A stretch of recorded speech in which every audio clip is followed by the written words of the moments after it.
लेकरांना शाळेत आणायला जायचं त्याच्यामध्ये म्हणलं लेकरांना खिचडी घालावी, म्हणजे लेकरं आल्यावर जेवण करतात. भूक लागते लेकरांना दिवसभर शाळेमध्ये. दुपारी पण लेकरांना शाळेमध्ये खिचडी देतात, पण आपली खिचडी वेगळी आणि शाळेतली खिचडी वेगळी. त्याच्यामुळे मी संध्याकाळच्या टायमाला खिचडी केली.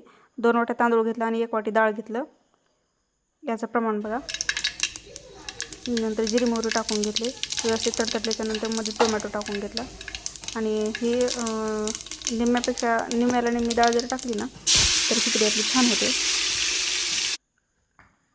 टोमॅटो व्यवस्थित विरघळीपर्यंत हलवून घ्यायचं. नंतर बारीक चिरलेलं बटाटे धुवून टाकायचं मध्ये, आणि नंतर व्यवस्थित हलवून घेतलं की एक चमचा लाल तिखट टाकायचं आणि 1-1.5 चमचा सांबर मसाला टाकायचा.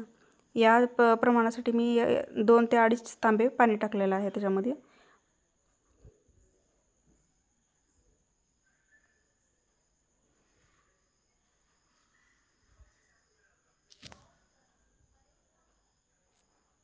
नंतर याच्यामध्ये धुवून टाकलेले तांदूळ टाकायचे आणि कुकरचं झाकण बंद करून ठेवायचं.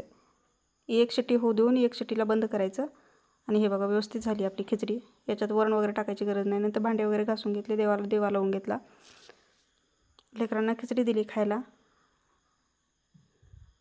नंतर तुळशीला दिवा लावून घेतला. आज पुरतं एवढंच. कसा वाटला आजचा व्लॉग? लाईक आणि कमेंट सबस्क्राईब करा. बाय.